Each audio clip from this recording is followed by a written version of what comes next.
ampliar la mirada sobre los espacios en los que vivimos, hablando de la planificación urbana en su conjunto, desde este enfoque, ¿no?, que es feminista e interseccional. Y lo hacemos con Alexia, que estaba ayer también, del colectivo Urbana de Pamplona, María Tomé, de la Oficina de Innovación Cívica, aquí de Tenerife, y la compañera del colectivo de Raíz, que son Elena Vega y Marta Vega. Vale, bienvenidas. Y bueno, yo en primer lugar, al final es un tema relativamente nuevo para la mayoría de las personas. Entonces, hoy que lo vamos abordando desde una mirada más global, si le parece, empezamos comentando qué es para ustedes el urbanismo feminista, cómo han empezado a trabajarlo, por qué lo consideramos necesario. María, ¿quieres empezar tú? Vale. Bueno, antes de empezar, muchísimas gracias por crear estos espacios. No sé si lo compartimos las mujeres de Tenerife, pero son súper, muy de vez en cuando, y me parece que es lo que hay que hacer, y mola mucho ver que hay tanta gente en el público, que Nicole, porque me parece que tiene un valor increíble y espero que vaya más, y me gustaría pensar que vamos a entender por qué es tan importante el urbanismo feminista. ¿Por qué es tan importante el urbanismo feminista? Bueno, yo por compartir una reflexión, me gustaría que cerráramos todas las personas que estamos aquí los ojos, un momento, y quisiéramos como el ejercicio de pensar en nuestro barrio más inmediato, en nuestra vivienda, en este propio espacio mismamente, ¿no? Y que nos preguntáramos primero si nos gusta dónde vivimos. Me gustaría que levantaran la mano a las personas a las que les gusta dónde viven actualmente. Vale, la siguiente pregunta es si han sido partícipes de ese diseño o simplemente ha tocado ese diseño porque estaban ahí. ¿Quién ha sido partícipe del diseño del espacio donde vive? Vale, una persona, dos personas. Y en último lugar, si pensamos que ese espacio en el que vivimos está pensado para otras formas de diversidad, tanto de humanas como de otros seres vivos. Vale, pues a mí me gusta decir que esto defiende el urbanismo feminista. Toda la diversidad que existe en el espacio público, absolutamente toda la diversidad que se da cita en el espacio público. Y un poco, para no comerme mucho el turno de palabra, simplemente comentarles que absolutamente todo lo que nos rodea está diseñado, desde este jarrón con esas flores hasta la mesa, hasta la calle, hasta dónde va cada árbol en el espacio público. Cada árbol en el espacio público está pensado. Entonces, en ese sentido, simplemente compartirles que la ciudad históricamente ha sido pensada desde un solo colectivo profesional y dentro de ese colectivo profesional desde una sola perspectiva de un sujeto universal, y un poco lo que defiende el urbanismo feminista es cómo meter toda la diversidad de las personas que habitan y de los seres que habitan ese espacio urbano para que sea más justo y más justo sobre todo no con las personas y con otros seres vivos, sino hacia un futuro inmediato de crisis ecosocial que compartiremos, supongo, porque vivimos en un mundo en transición y es importante defender ese espacio público que es de todos y es comunitario. Hola, buenos días otra vez a todos. Yo un poco por seguir la línea que ya ha planteado, esta ciudad que está diseñada desde ese profesional. Ese profesional además tiene unas características que es hombre y joven, entonces ha diseñado la ciudad desde esa perspectiva masculina. Yo creo que, para añadir más a su definición, yo creo que el urbanismo tradicionalmente lo que ha hecho no solo ha diseñado desde esa perspectiva, sino que ha diseñado un tipo de ciudad de tal forma que mantiene esa separación entre lo masculino y lo femenino, entre lo que es lo productivo tradicionalmente, como ha hecho siempre el patriarcado. Lo productivo es lo masculino, lo productivo es el espacio público, la ciudad, y lo reproductivo, todo lo que tiene que ver con los cuidados, es dentro del hogar, es la vivienda, y por lo tanto está destinado a las mujeres. Esa separación que ha hecho el urbanismo tradicional entre lo reproductivo y lo productivo, esa separación de las esferas, lo que ha hecho es prorrogar todos los roles patriarcales hasta la actualidad. ¿Qué es lo que plantea el urbanismo feminista? Que los cuidados tienen que salir a la calle, al espacio público. Tienen que dejar de ser solo una tarea de las mujeres que se hagan en el ámbito privado. La comunidad, el espacio comunitario tiene que encargarse de los cuidados, ya sea a través de los equipamientos, a través de los espacios públicos más amables, a través del transporte, etc. Yo creo que es algo que desde los colectivos urbanos hemos trabajado mucho, es el tema de los cuidados, como parte del urbanismo feminista. Yo voy a aprovechar y hacer como una introducción más personal, más cómo veo yo el urbanismo feminista. Y me voy a centrar primero en la palabra feminista. Urbanismo actual, como venían diciendo las compañeras, lo que tenemos hoy en día nos va a llevar a una arquitectura hostil, que tiene nombre ya, que diseña espacios con pinchos para que nadie se siente, no haya indigencia vista, aunque exista, bancos donde no se pueden tumbar, donde no se puede beber agua en la calle, porque no hay fuentes. Esa es la tendencia. Para nosotras, para mí particularmente, el urbanismo feminista, y hablo de la palabra feminista, son esas acciones que se hacen en conjunto, no solo desde las profesionales de arquitectura o urbanismo, que se llevan a cabo para cambiar el paradigma actual, o sea, es decir, para evitar seguir llegando a esos destinos, a ese destino de arquitectura hostil al que estamos abocadas hoy por hoy. Y puntualizando un poco o completando un poco, yo no me centraría, no querría que nos centráramos, aunque es verdad que la pregunta es urbanismo, en el espacio público. Creo que esto afecta a todo, como decía María, a todo lo que es diseñado desde las personas, para las personas y no solo para las personas, para todo el ecosistema, para la fauna, para la flora, para la tierra en sí. Creo que es interesante que pongamos el espacio privado, o sea, el doméstico, la vivienda dentro de todo este paquete. Me da igual que lo llamemos urbanismo, que lo llamemos arquitectura, al final las viviendas se diseñan en base a unas ordenanzas y unas normativas que también están reguladas, que también vienen desde las áreas de planeamiento y que también vienen, como decían las compañeras, planteadas, diseñadas, pensadas por el único colectivo que lo ha estado haciendo hasta ahora. Es un hombre joven, sano, importantísimo el tema de que sea sano, probablemente es blanco, con lo cual es privilegiado, es una persona que reúne todos esos privilegios, pero que además, que me parece muy importante incluir, no está vivenciando las calles, las viviendas, los espacios de relación y de encuentro como el resto lo hacemos, con otras interseccionalidades, ¿no? Con otras realidades que nos componen. Ahora a mí me sale natural hablar cómo conseguimos eso, ¿no? Cómo se hace ese urbanismo feminista. Y muchas veces pienso que al final es colocarnos a la misma altura y en el mismo lugar todas. La arquitectura, el urbanismo, las profesionales siempre se han colocado por encima. En la arquitectura hay mucho ego y genera esas grandes, esas elocuencias, ¿no? y esa actitud de mirar por encima. Entonces, no solo es cambiar el modelo de ciudad, el modelo de pueblo, el modelo de territorio, sino también hay que cambiar la manera de enfocarlo desde las personas. Entonces, en la medida en que todas nos coloquemos en el mismo lugar, diciendo, yo tengo una formación y sé hasta aquí, pero otra persona es vecina usuaria y sabe del suyo y de lo que tiene en su entorno cercano. Incluso si estamos en una zona con muchos árboles, a mí me gustaría o me parece muy importante que también hayan personas que tengan formación y que estén defendiendo esos árboles.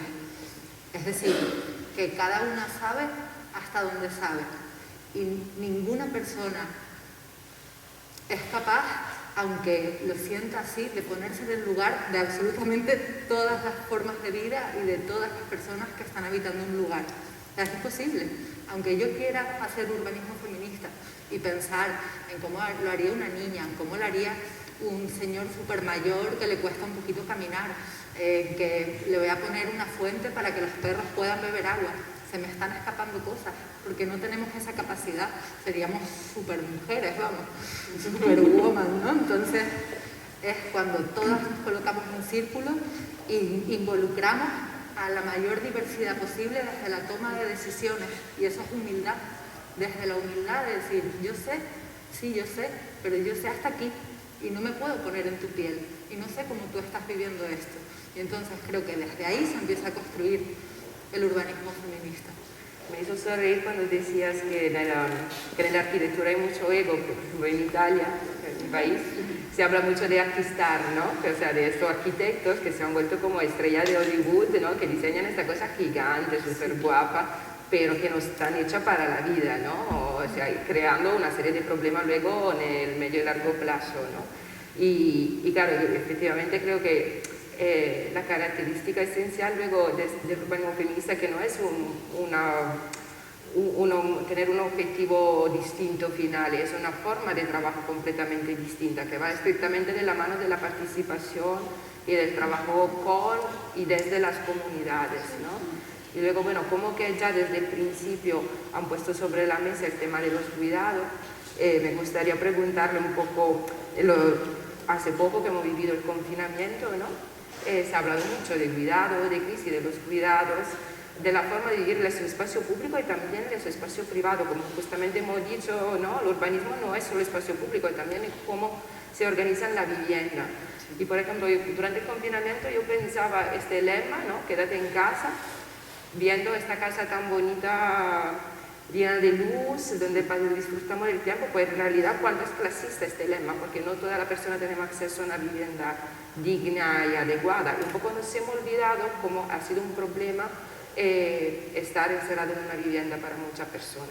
Y no hablo solo de mujeres que estaban ahí con su agresor, sino simplemente familias que no disponían de un espacio adecuado para pasar ahí tanto el colectivo LGTB, por ejemplo. Sí, totalmente. Pues bueno, a mí el cartel me parece brutal. No sé quién lo ha hecho, felicidades, pero resume muy bien una de las grandes propuestas del urbanismo feminista, que es la ciudad próxima, ¿no?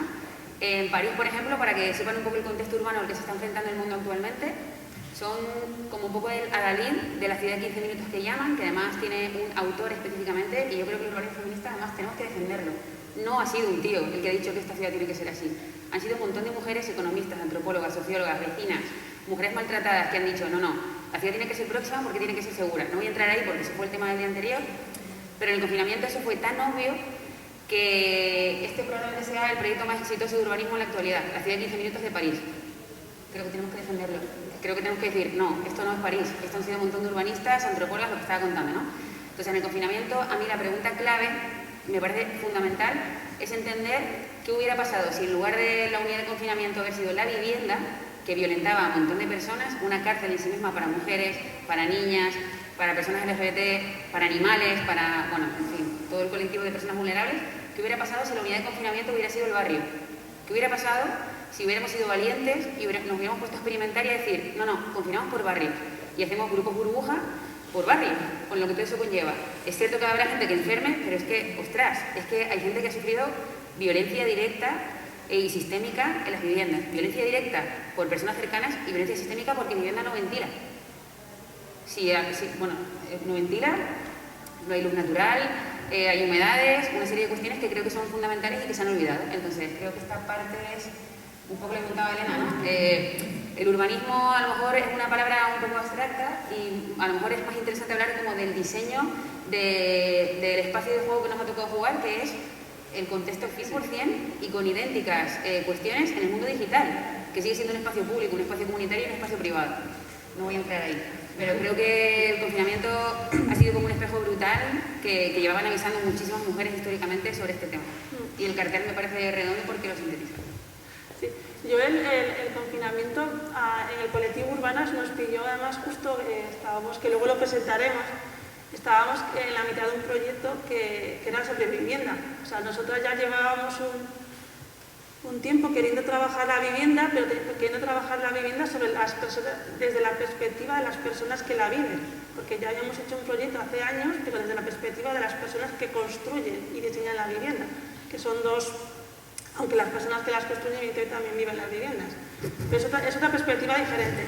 Entonces, en mitad de todo ese proyecto nos pilló todo el confinamiento. O sea, todo el confinamiento, claro, la vivienda de repente pasó a tener una centralidad increíble en la vida de las personas y de repente empezó a aparecer todos los déficits de la construcción de las viviendas, cómo eso afecta a la salud de las personas. O sea, tú salías a la calle y te podías contagiar del COVID, pero hay gente que se estaba enfermando dentro de las viviendas, por lo que decía la compañera, no hay ventilación porque sufre violencia dentro de las viviendas por la falta de luz, porque no puede vivir una familia de 4 o 5 personas en 50 metros cuadrados, 60 metros cuadrados, 2 meses sin poder apenas salir. Es que emocionalmente es enfermizo. Pero luego también, aparte, nos descubrió otra realidad, que hay muchas otras personas, aparte del confinamiento, que viven confinadas siempre. O sea, que no solo necesitan un confinamiento para estar confinadas en su vivienda. Nosotros nos encontramos con personas, una mujer que vivía en el centro de Pamplona, en el casco viejo, que tiene un déficit de accesibilidad tremendo porque son edificios muy antiguos, no tienen ascensores. Esta señora no podía bajar de su vivienda desde hacía 2 años, porque si bajaba no subía, básicamente porque vivía en un quinto. Y ella nos decía, cuando la entrevistamos para el documental, pero queríamos que participase, nos decía, yo llevo confinada 2 años ya. La accesibilidad en las viviendas. Y luego, sobre todo, otra cosa que pasó a raíz del confinamiento, con el tema de los cuidados y de sacar los cuidados al espacio público, lo que se creó dentro del casco viejo fue algo súper interesante, que fue una red vecinal. Una red vecinal súper potente, que estaba coordinada por los colectivos del barrio, que lo que hicieron fue localizar perfectamente a todas estas personas que vivían aisladas, que no tenían familiares y que sabíamos que no podían bajar ni siquiera al supermercado a comprar cuando te dejaban bajar, para coordinarse para hacer la compra. Y pusieron como carteles por todo el barrio, la gente los veía, entonces tú les llamabas o pedías ayuda a una vecina para que les llamase, y ellos, a través de esa red comunitaria, se encargaron de cuidar a todas esas vecinas, cuidarles, llevarles medicamentos, estar atentos de que no les pasara nada, llevarles comida, etc. Entonces, yo, vuelvo otra vez, yo creo que urbanismo para mí, el feminismo es eso, es cuidado, y sacar los cuidados a la comunidad, y es parte del trabajo fundamental del urbanismo feminista. Vale, yo quizás estaría genial que nos metiéramos un poco a definir qué son los cuidados para que queden un poco, ¿no? O qué entendemos cada una por cuidados, así como globalmente. Entendemos que cuidados es aquella actividad que tienes que hacer de forma cotidiana, además, para sostener la vida. Eso incluye unos frentes muchísimo más amplios que los que hoy por hoy se valoran en todas las estadísticas, concretamente, que son las movilidades, por ejemplo, laborales o de estudios, y que disgregan todas estas supuestas pequeñas acciones a lo largo de una estadística muy amplia, restándoles valor. Los cuidados, sin los cuidados no podemos sostener la vida. Eso abarca hacer la compra, cocinar, abarca gestiones administrativas, acompañar a las niñas al cole, recogerlas, gestionar las extraescolares, gestionar tu vida personal. Hannah Arendt mencionaba en el tema de las esferas de la vida, que hay 4 esferas, ¿no? Que son la personal, la laboral, no me equivoco, la de cuidados y la comunitaria, ¿no? La social. Son tiempos, en las esferas se identifican los tiempos que tenemos en nuestro día a día para poder tener un equilibrio en esas 4 esferas. Y haciendo alusión a lo que comentaba María, que bueno, yo no estoy de acuerdo 100% porque con París en concreto, y con todas las iniciativas siempre tienen mucho que ver, ¿no? Siempre se puede aportar, pero sí que es una idea que lleva desde los años 60 gestándose por muchísimas mujeres feministas, incluso a pesar de no saber que son feministas. Bueno, pues toda esa gestión de proximidad, toda esa propuesta de proximidad viene para poder tener equilibrio en esta vida.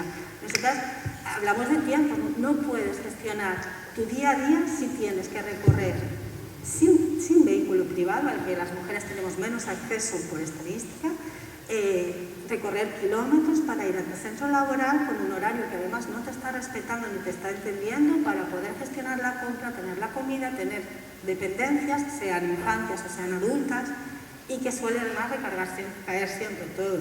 Hablaríamos de la corresponsabilidad, pero en general suele ser una gestión que lo hace la mujer, ¿no? La figura de la mujer, el rol de mujer. Todo esto no es posible si no tenemos todo cerca. Y es inevitable hacerlo, no es algo que podamos saltarnos. Tenemos que comer, tenemos que comprar, tenemos que poder hacer todas las gestiones para seguir teniendo cuidado sobre las dependencias. Entonces, realmente la ciudad de los 15 minutos, que se llama ahora de manera muy publicitaria, está hablando de ciudades cuidadoras, está evitando visibilizar la palabra cuidado. Ciudades, pueblos, barrios, calles cuidadoras, donde nosotras podamos dejar que las niñas vayan solas porque nuestras vecinas nos conocen, porque hay redes vecinales potentes que se encargan de nosotras. En Tenerife, durante el confinamiento, que a lo mejor Marta lo puede hablar mucho mejor, hubo un volcado brutal en gestión de que nadie pase hambre ni un día, porque había problemas no solo de medicina, sino también de alimentación. Pues de eso habla una ciudad cuidadora. No es tanto el hecho de 15 minutos, es, digamos, el recorrido que puede hacer una persona dentro de toda su interseccionalidad para hacer las gestiones. No es tanto 15 minutos, 16, 12, es el hecho de poder gestionar nuestra vida y cuidarnos y ser cuidadas. Sí, a mí me gustaría traerlo un poco al territorio en el que estamos, en Tenerife, y me atrevería a decir que en Canarias los 15 minutos en Icod de los Vinos o en la Victoria de Acentejo es inviable, o sea, nos morimos. Entonces ya estamos atravesados por otros condicionantes, que es, por ejemplo, las pendientes, ¿no? En toda esta zona norte yo hablaría de 10 minutos si no tienes diversidad funcional y 5 minutos si eres una persona muy mayor que te cuesta ya un poquito moverse. Entonces al final el tiempo es relativo. A veces tardas 10 minutos, pero cuando vas a llegar efectivamente no hay rampa, sino que hay 5 escalones y ya no puedes ir a la frutería. Entonces no es tanto una cuestión, coincido con Elena, que no es tanto una cuestión de tiempo, sino que el tiempo es una manera de que todo el mundo lo entienda muy fácil, de manera rápida, pero realmente tiene un poquito más de complejidad, que es que puedas llegar, porque no haya obstáculos, porque sea fácil para ti o para cualquier persona. También retomando un poquito el tema del confinamiento, a mí me pilló en un pueblito muy pequeño, en el sur, y allí en 10 minutos no haces tu vida cotidiana. Ahí hay un pequeño supermercado y 3 bares para tomar cerveza. Eso no es la vida cotidiana, ¿no? Necesitamos nutrirnos de más cosas o de más equipamientos que nos resuelven nuestros cuidados o los cuidados de las personas que tenemos cerca. Y de ahí me gustaría enlazar con la movilidad de los cuidados en territorio rural, porque cuando hablamos de urbanismo feminista parece que estamos todas en Barcelona, estamos todas en Madrid o estamos todas en el centro de la laguna, y no es real. La mayoría de la población en Canarias vive en territorios muy pequeñitos, en pueblitos muy chiquitos donde casi no hay nada, y durante el confinamiento fue impresionante. Una persona que necesitaba, yo qué sé, ir a hacer una compra pues de fruta y verdura y no ir al supermercado o a la venta de su pueblo, que es todo carísimo y ni siquiera es de agricultor. Entonces, o tenía coche o no podía moverse. El transporte público, sabemos en Canarias cómo funciona, entonces si el transporte colectivo no está cuidando los trabajos de cuidados y entre los pueblos no hay un plan de movilidad de cuidados, no digo que tengamos que ser capaces de llegar en transporte colectivo a cualquier lugar de la isla, pero sí me parece interesante que pudiera haber un plan de acción por áreas territoriales que vayan facilitando esa movilidad, y eso quedó muy visible durante el confinamiento. Pues sí, yo el confinamiento me la pasé repartiendo verduras y huevos a todo el área del sureste, desde La Jera, Fasmia hasta Tajada. Ese era mi territorio, de Arico hasta la costa. Y era surrealista, porque para poder llevar una caja de verduras a Abades, que no sé si conocen, Abades está pegadito al Corige. Eso era una odisea. Digo, pero ¿cómo puede ser posible que no se hayan pensado medidas cuidadoras para territorios rurales? Tú no podías trasladarte al pueblo de al lado si no tenías un familiar directo. Imagínate que eres una persona migrante o que te acabas de mudar, simplemente. O sea, vivías en Icod de los Vinos y ahora vives en Abades. No tienes red vecinal, no te ha dado tiempo. Nadie puede ir, y tienes movilidad reducida. Nadie puede ir a llevarte una bombona. O sea, yo hablaba con el de la bombona de Butano y le decía, por favor, cuando pares en Abades, llévales la bombona a esa mujer y yo te hago un visum. Y el hombre un par de veces me dijo, no, yo se la pago. Digo, gracias, mi niño. Muy complicada la movilidad de los cuidados en territorio rural. Sí, como que todo he pensado, ¿no? Como lo hemos visto al principio cuando explicaban un poco cómo he pensado la planificación urbana y también un poco mucha política pública, ¿no? Están pensadas sobre la medida, ¿no? de una persona en salud, en una situación de privilegio, sí, etcétera, etcétera. y mientras que efectivamente vivimos y necesitamos vivir los espacios de otra forma. De hecho, ya lo hacemos, ¿no? Y se trata de recuperar calidad de vida en esto, ¿no? Yo no sé, me acuerdo una vez que justo el colectivo urbano nos enseñó una lámina, eran unos talleres hechos creo en Pakistán con un grupo de hombres y de mujeres para una planificación participada de un barrio, y llamaba mucho la atención. Estaba un río en este barrio, el diseño que habían hecho los hombres, estaba el río debajo, una calle y unos puntos así relacionados de forma muy lineal. Y el mapa que habían hecho las mujeres era el barrio el río en el centro, un montón de formas distintas, no eran solo líneas, ¿no? El círculo, el triángulo, porque claro, por toda esta actividad, ¿no? que comentaban ustedes antes, ¿no? de cuidado que se desarrolla en el espacio. Entonces, cosa que ya hacemos, se trata de visibilizarla, restituirle calidad de vida también a quien hace todo esto. Ayer se habló mucho también de vitalidad de los espacios, porque lo que nos hace sentir encima segura, ¿no? que los espacios sean vivos, que la gente lo pueda vivir, que son espacios de encuentro.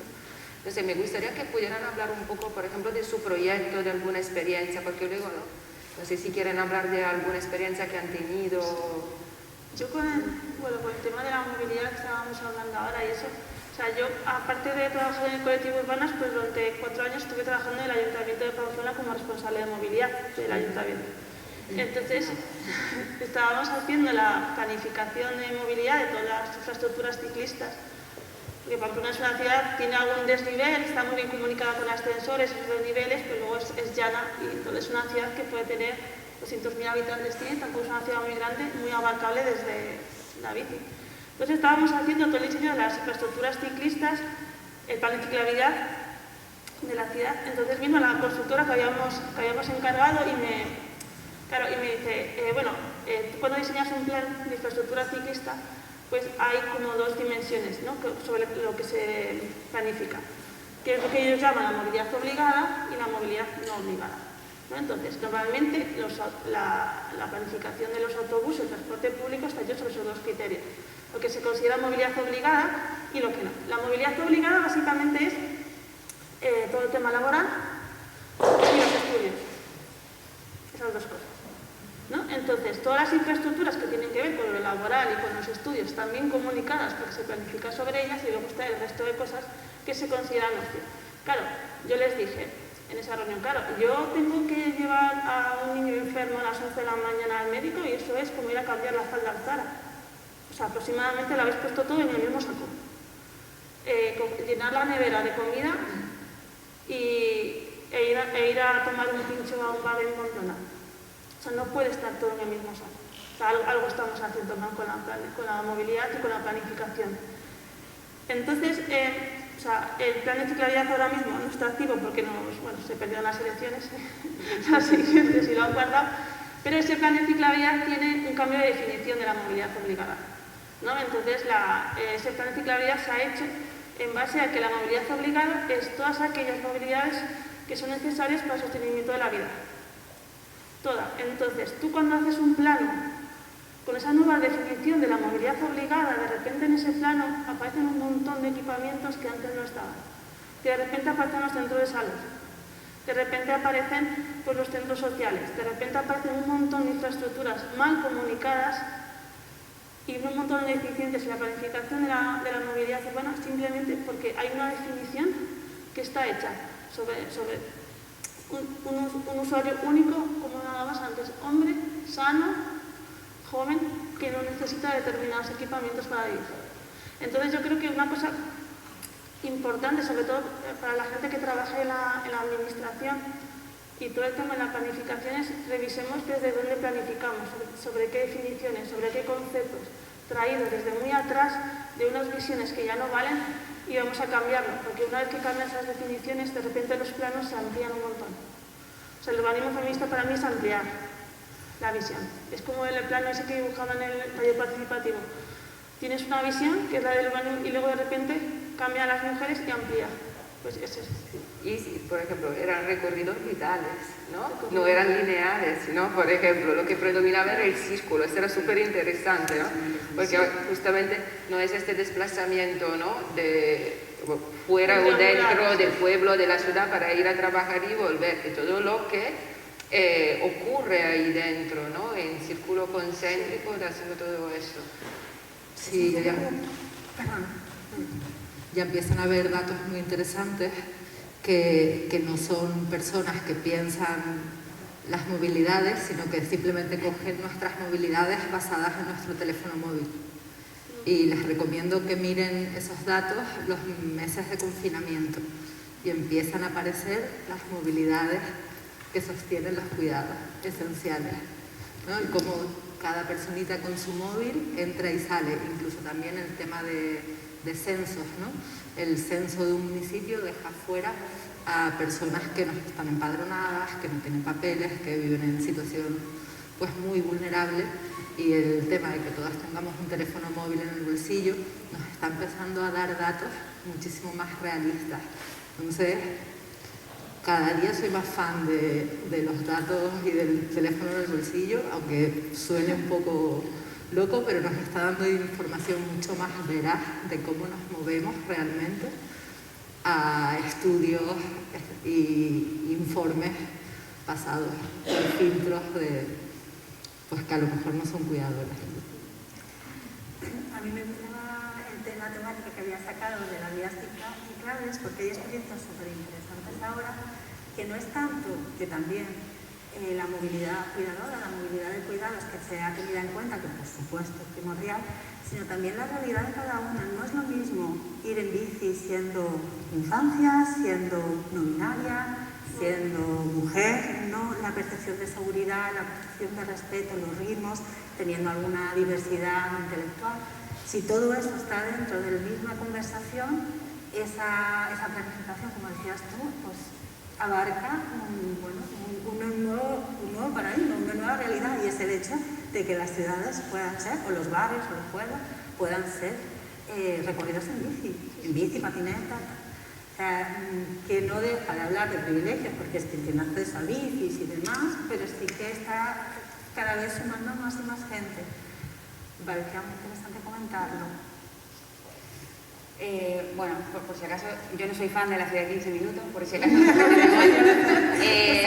Es un poco como reivindicar que de nuevo se vuelven a apropiar de algo que, oye, esto tiene otro nombre y tal, pero bueno, solamente como disclaimer, ¿no? Perdón. Nada, simplemente desde nuestra oficina, por sumar un poco y por si no lo conocían, en el contexto canario, que me parece muy guay que Marta lo aterrice el contexto canario. A mí sí me gustaría compartir como 3 proyectos, uno que es nuestro, otro que es global y otro que es canario, por si lo quieren investigar, que me parece que tienen todo que ver con el urbanismo feminista, además específicamente ecofeminista, que es una cosa que no hemos hablado, pero que yo creo que nos sentimos muy identificadas con ese siguiente paso. Que son, lo primero, hay un montón de trabajo ahora mismo en investigación y en puesta de valor de los espacios comunitarios en las viviendas. Es lo que se llama cohousing, que es como una palabra un poco extraña, pero bueno, covivienda de toda la vida en España. Hay ejemplos muy interesantes y nosotros específicamente, junto con otros colectivos, no solamente nosotros a nivel de Canarias, pues estamos acompañando a comunidades que quieren acceder de manera digna a la vivienda. Hay una figura jurídica específica para eso, que es la cesión de uso, súper interesante, donde lo importante no es que tú seas propietario de la vivienda, que es como el concepto histórico, ¿no? Absolutamente patriarcal de acceso a la vivienda, tienes que ser propietario. Consecuentemente, bueno, directamente toda mi generación no puede acceder a una vivienda porque ¿quién tiene 30.000 euros? Con 33 años, en mi caso, o 10.000, o 5.000, o 1.000 en la cuenta para acceder a un trabajo digno, para acceder a una vivienda, ¿no? Entonces, estos proyectos de covivienda se están empezando a impulsar ahora mismo a nivel canario, a un nivel muy bestia. Me parece interesante que lo investiguen si quieren. Les animo particularmente a que, si les gusta la idea, se agrupen con amigas, familiares, amigos, con quien quieran, y que lo empiecen a investigar y que se animen, porque yo creo que es el futuro inmediato del acceso a la vivienda, porque sobre todo protege el suelo público y lo saca de la especulación, ¿no? No voy a profundizar en el modelo, pero es muy interesante.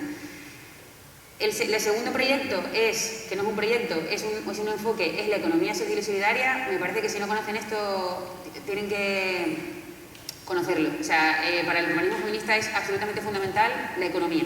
Es absolutamente fundamental. De hecho, diría que muchas de las ideas del urbanismo feminista vienen de las economistas feministas. Yo he leído textos de hace 10 años loquísimos de mujeres hablando de urbanismo que son economistas. Entonces, bueno, la economía social y solidaria le da ese marco jurídico, ese marco legal esa protección económica a todos estos proyectos que el urbanismo feminista defiende. Desde un acceso digno a la electricidad, importante mucho en el espacio público y una vivienda digna, a las conexiones de redes móviles, el uso del coche, o sea, absolutamente a todo, el acceso a la vivienda, a todo, ¿no? Y luego, por último, en el proyecto canario, que me parece que van a empezar a escuchar hablar mucho, es el plan Canarias Te Cuida, que es un proyecto que tiene, pues no sé cuántos millones, creo que son, lo voy a decir mal, 28 millones de euros, una burrada, que tampoco es mucho para el urbanismo, porque los presupuestos son una salvajada, que lo que pretende es cambiar la economía de cómo se practica el espacio público actualmente. Y eso me parece brutal. Es decir, por simplificarlo, en lugar de tener un 34% de Producto Interior Bruto dependiente del turismo, quieren cambiar humildemente, ¿no? Y poquito a poco todo ese enfoque para poner en el centro la economía de los cuidados. Es decir, ¿cómo le explicaba la viceconsejera? Decía, un euro que se invierte en la economía de los cuidados es un euro que se queda en Canarias, no un euro que se va a un paraíso fiscal, ni a otro territorio, ni a una cadena de hoteles. Me parece brutal. Y ese proyecto tiene 15 líneas estratégicas que no sé todavía cómo se van a aterrizar porque se presentaron en diciembre, pero sí que sé que dos de ellas tienen que ver con el acceso a una vivienda digna y con cómo traducir todo a territorios cuidadores. Entonces, creo que somos absolutamente afortunadas por tener ese proyecto en Canarias, me parece totalmente pionero. Tengo curiosidad por ver cómo se va a traducir, pero bueno, por compartir un poco eso, ¿no? Simplemente como estos tres enfoques que me parecen muy importantes ahora mismo, en Canarias. Es súper interesante de todas formas que has hablado también del modelo económico, ¿no? Justamente también ayer lo estábamos hablando, ¿no? De cómo es difícil aislar los distintos elementos porque es un conjunto y mucho tiene que ver también cuál es el modelo de desarrollo económico, evidentemente. Cuando decimos que los pueblos, barrios, ciudades han sido diseñados pensando a un hombre varón blanco que va a trabajar y vuelve, evidentemente es el modelo capitalista, ¿no? Que ha un poco conformado toda nuestra vida, ¿no? De una forma muy profunda, ¿no? También en nuestro hábito y costumbre diarios, ¿no? Entonces, evidentemente, poner en cuestión cómo nos desplazamos, cómo vivimos los espacios, quiere decir también cuestionar este modelo y construir otra forma de hacer economía, ¿no? Es que si no somos soberanas de la economía, dependeremos siempre de terceros. Y esto me atrevo a decir que es una certeza ahora mismo. Es muy importante, en serio, que investiguemos nuevas formas de acceder a la banca, nuevas formas de acceder a la vivienda, a todo. Hay una alternativa para el periodismo, o sea, para todo. El Salto, por ejemplo, Picard Magazine son cooperativas. Están dentro de la economía social y solidaria y su dinero no lucra a terceros, se revierte en la comunidad local. Entonces, yo creo, es que se me pone los pelos de punta, lo más importante para mí en esta conversación, me atrevo a decir que es la economía social y solidaria actualmente. Es la herramienta perfecta para transitar a un mundo mucho más justo. Olvídense del resto de cosas, de verdad, es la herramienta perfecta. Está bien combinado, es decir, si yo soy fan, a María Orozco, por ejemplo, yo soy fan absoluta de la economía feminista, pero yo creo que hablamos más de acciones, es decir, no olvidar nada. Obviamente el dinero lo articula todo, porque vivimos en la sociedad capitalista que vivimos, patriarcal, capitalista, antropocentrismo, etc.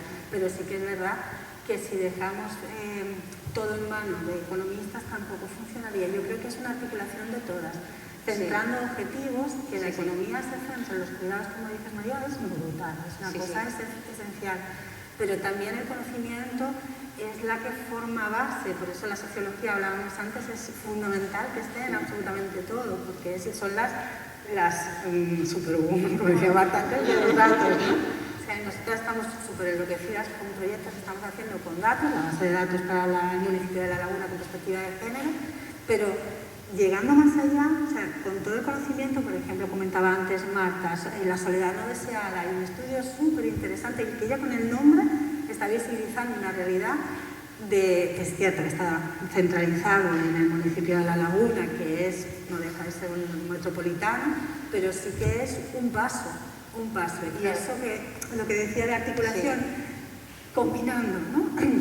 Nosotros nos hemos dado cuenta con el trabajo diario y con nuestra vida laboral que si no hay voluntad política, que si no hay participación ciudadana efectiva, o sea, con asociaciones que muevan, pero con la vecina y el vecino que también apoyen, y si no hay facilitadoras o técnicas o personas profesionales que apoyen esas dinámicas, sin ese triángulo no funciona el cambio, no hay nada que podamos sacar adelante. Obviamente todo se articula con la economía, pero también la legislación viene de... O sea, al final todo tiene que ir sumando.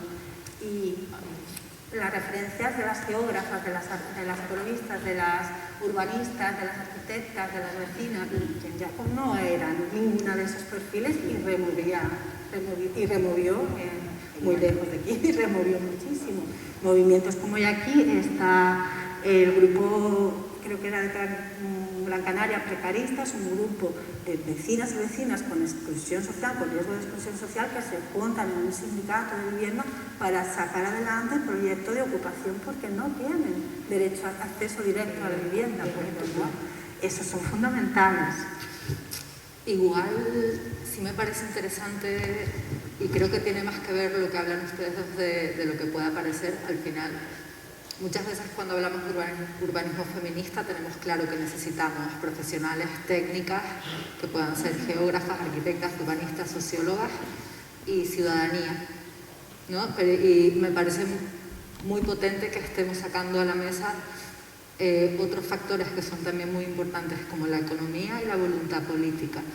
Entonces, al hilo de la voluntad política, ahora nosotras nos hemos convertido en impulsadoras de voluntades políticas. Tengo esa sensación que llevamos todos estos meses simplemente facilitando esas voluntades, ¿no? Dándoles todo lo que necesitan para que ya no tengan ninguna excusa para meterse a un urbanismo más feminista. Y bueno, está claro que esas ganitas tienen que salir de la administración. No todas las administraciones tienen ese gusanillo dentro, pero sí tenemos la suerte, oye, el Ayuntamiento de La Laguna, el Ayuntamiento del Puerto de la Cruz, por ejemplo, ¿no? Están ya con esas ganitas de saber de qué va esto, ¿no? Y ahí centrar las fuerzas. No estamos, es verdad, no estamos haciendo urbanismo feminista estos últimos meses nosotras, pero estamos haciendo otra cosa más importante, que es articularles y facilitarles y ponerles muy a la mano que no haya excusas para que exista esa vocación feminista en la administración. Sí, porque o sea, yo creo que al hilo de todo lo que hablamos, el urbanismo yo creo que no es solo construir, el urbanismo es gestión también. Sí. Y es gestionar la ciudad, no solo planificar, lo que ayer hablábamos, no solo cómo de larga va a ser una calle, ese es urbanismo. Urbanismo es gestionar. Y para gestionar bien una ciudad, pues necesitas a los economistas, necesitas a las arquitectas, necesitas a la ciudadanía, que es la que tiene que decirte cómo va a usar ese espacio, necesitas a las sociólogas, necesitas a un montón de profesionales, porque si no, no gestionas bien la ciudad. O sea, yo creo que el urbanismo es gestionar, es ver cómo gestionamos todo lo que se da en la ciudad, todo lo que pasa en la ciudad, todo lo que necesita la ciudad y todo lo que necesita la ciudadanía. Nosotros, o sea, trabajamos en proyectos el urbanismo con perspectiva de género desde hace 20 años ya, pero nosotros no creemos, o sea, nosotros no ejecutamos proyectos de urbanismo con perspectiva de género. Nosotros lo que hacemos es decirle a la administración, oye, hay que trabajar esto. Por ejemplo, ayer cuando os comentaba lo de la ciudad prohibida que hicimos en Pamplona sobre el tema de la seguridad, nosotras lo hicimos solo de 2 barrios. Entonces, después de hacer todo el tema de la participación y de tener un informe sobre los resultados de la ciudad prohibida en Pamplona, solicitamos reuniones con el ayuntamiento, bueno, también con la prensa, porque muchas veces, si la prensa no lo sabe, el ayuntamiento no te hace caso. Solicitamos reuniones con el ayuntamiento, nos reunimos con los técnicos, les explicamos toda la metodología de la ciudad prohibida, todo lo que habíamos conseguido, todo lo que se podía hacer, y les dimos toda la documentación. Luego, años después, el ayuntamiento decidió, por ejemplo, que iba, aparte de ejecutar algunas cosillas pequeñas que les habíamos propuesto, decidió que para el tema de los Sanfermines iba a hacer un mapa de puntos negros, basado en la metodología de la ciudad prohibida que nosotros habíamos propuesto. Para nosotras ese ya es un objetivo cumplido. O sea, nuestro trabajo era ese. Nuestro trabajo era que la administración cogiese todo el tema del análisis de la seguridad desde la perspectiva de género en la ciudad de Pamplona y que usara esa metodología, pero lo usaran ellos. Que contratasen, a nosotros nos da igual que contraten a X personas que traigan a los mejores del mundo, pero es la administración la que tiene que tirar. O sea, como colectivos, como asociaciones, tenemos que proponer, estar ahí pim, pam, y sacar el tema y crear un poco de revuelo, tal y cual, pero luego quien tiene que coger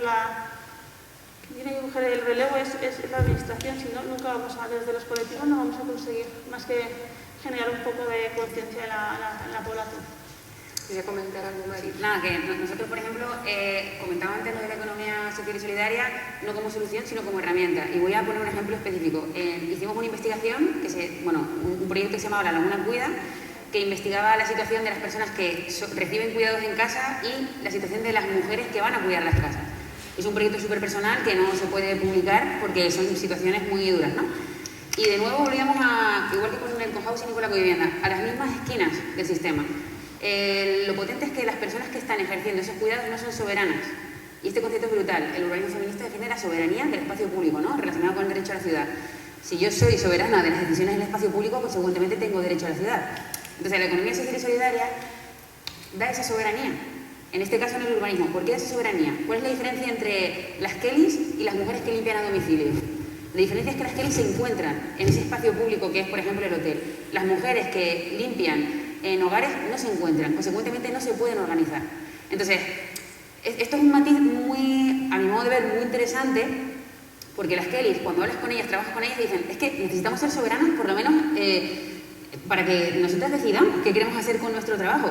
Yo no voy a entrar en otras cuestiones, ¿vale? Pero por lo menos cuando ya estás trabajando en un hotel, por lo menos que dependa de mí, para que se reduzcan los tiempos, para que sea un horario digno, consecuente, con distancias cortas. Entonces, en ese sentido, la economía social y solidaria tiene que ser soberana, porque tú eres propietaria y trabajadora de tu propia empresa. Entonces, hay ejemplos muy interesantes en ese sentido, y por eso lo nombraba con tanta incidencia, porque es que son conexión, son energía, o sea, es no depender de terceros, y se están haciendo muchísimas políticas públicas dependientes de terceros. Queremos hacer un sistema de ciclovías, contratamos a esta empresa. ¿Esa empresa pertenece a la economía social y solidaria? ¿O algún tipo de alternativa económica? No, pues lo siento, pero para mí eso no es urbanismo feminista. Y así de rotundo, no es urbanismo feminista, porque esa empresa, si entramos en cómo funcionan las licitaciones públicas, la mayoría de veces el 70% de los criterios para seleccionar un proyecto público de millones de euros es la bajada económica. Y esa bajada económica no va en el propietario. Esa bajada económica, yo soy propietario de una empresa, no va en detrimento mío, tristemente. Va en detrimento de las personas que van a trabajar. Y son personas que de repente tienen que trabajar de 8 de la mañana hasta 10 de la mañana, parón, y luego por la tarde. Porque es así. Y eso puede pasar en un proceso participativo o puede pasar en la gestión de los cuidados y de la limpieza de los hoteles a nivel canario. Entonces tenemos que ser como muy directos con esto, entender que la economía no hace el urbanismo feminista, pero sí que es una herramienta absolutamente fundamental. Es que es la alternativa. Entonces, no tiene por qué... Hay muchas alternativas, ¿no? Pero actualmente la economía feminista está revisando la carta de principios de la red de REAS, que es la red de economía social y solidaria a nivel español. Entonces, lo digo como tan... Primero porque soy una persona como muy... no sé... y segundo porque es que lo vivo en todos los proyectos que hago. Mismas esquinas me encuentro. Que es interesante articular. Por ejemplo, sí, claro. Hay una experiencia súper interesante en Latinoamérica que nos lleva una ventaja brutal con todo esto del urbanismo feminista, pero de la participación desde la soberanía de los pueblos originarios, que están brutales y están trabajando con unas dinámicas increíbles. Y, por ejemplo, han incorporado a los pliegos de condiciones de cualquier contratación unas condiciones estancas o por lo menos que priorizan a ciertas empresas frente a otras. Por ejemplo, que tengan contratación a un porcentaje responsable, por ejemplo, o que sea, obviamente las cuotas de mujer, que sea economía solidaria, que revierta al pueblo, ¿no? Porque además están trabajando en dinámicas que bajan mucho la escala, que eso es una parte que al urbanismo siempre le ha costado, esa grandilocuencia de los superarquitectos y tal. Viene a hablar del monumentalismo y de los planes a gran escala, que no nos dicen nada más que una masa informe de diseño y de ideas que hasta queda bonito en un plano, pero que en la realidad es algo disfuncional, ¿no? Esta gente lo baja a tierra, lo lleva hasta último término, donde un pliego de condiciones puede condicionar, debe condicionar o entra a formar parte del cambio de realidad. Por supuesto que la economía va a articular todo esto, pero la voluntad política, pero también las formaciones en todos los aspectos. es interesantísimo que hay muchísimas fórmulas de colaborar laboralmente. O sea, no creo que el hecho de cerrarlo a un concepto concreto vaya a ayudar, sino es el hecho de dar el salto y cambiar la mirada. María lo decía muy bien, ¿cómo vas a contratar una empresa que está yendo en contra de los intereses del pueblo donde vas a poner una calle, una farola? Tiene que formar parte de la decisión el conocimiento de qué estamos haciendo y qué estamos apoyando. Es fundamental, por supuesto. Ya que estábamos hablando de eso, también de los cambios de modelo de desarrollo, ¿no? Que un poco el tema del momento, no solo por el tema de la crisis socioeconómica que estamos viviendo, sino también por la necesidad de tener políticas de gobernanza climática, ¿no? Y la isla Canaria es especialmente vulnerable en este sentido, tanto por el modelo productivo que tiene, como por su característica, ¿no? Son particularmente vulnerables al cambio climático. Entonces, me gustaría ver un poco, por ejemplo, cómo le hemos tocado un poco de puntilla, ¿no? Todas se han definido ecofeminista. ¿Qué entienden para ecofeminismo? Para explicarlo, para dejarlo claro. También en la idea, ¿no? De tener un modelo de desarrollo más justo desde todos los puntos de vista, social, ambiental, y qué conlleva esto, ¿no? En la gestión, ¿no? Tener este enfoque. ¿Quién quiere empezar para profundizar un poco en este tema? Porque yo tengo una visión un poco personal y particular. Para mí el diseño o el urbanismo ecofeminista es aquel que coloca en el mismo lugar y en el mismo nivel cualquier ser vivo. Yo personalmente no diferencio si ese parque lo va a usar un perro, que una niña pequeña, que una adulta cuidadora, que un árbol o una comunidad de pájaros. O sea, para mí, todas esas son agentes a tener en cuenta en esa plaza. Luego, obviamente, o en ese parque, ¿no? Que las medidas que se tomen al ejecutar ese parque también sean sostenibles, ¿no? Que se tomen decisiones que sean buenas para el medio ambiente, pero sigo pensando desde el punto de vista de la participación. No podemos convocar a los pájaros para que nos digan cómo quieren que sean, ¿no? Los árboles, pero sí podemos traer a personas que se dedican a eso y que nos digan qué pájaros habitan en esa zona, si hacen un parón en verano por migración o es una comunidad residente no hay datos sobre los animales que viven en los barrios. Hay un censo que es el censo de SOCAN, censo canario de animales de compañía, pero sabemos, por ejemplo, que en Canarias y en Tenerife, sobre todo en estos nortes y mucha zona del sur, la gente no chipea, no le pone chip al perro, no le pone chip al gato.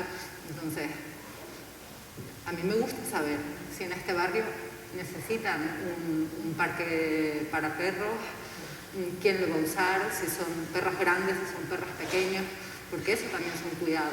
Los cuidados no es solo llevar a las infancias a la guardería, es también llevar el perro a darse un paseo y que coja aire y que juegue con otros perros para que sea sociable, ¿no? Entonces, cuando los cuidados atraviesan todas las formas de vida, no solo porque forme parte de mi familia y sea mi perro, sino también porque estamos conviviendo con esos otros seres vivos, incluso un árbol.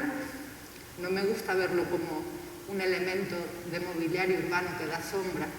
Un árbol es un ser vivo y en la medida en que lo mire como otro ser vivo, creo que estoy haciendo un urbanismo más ecofeminista.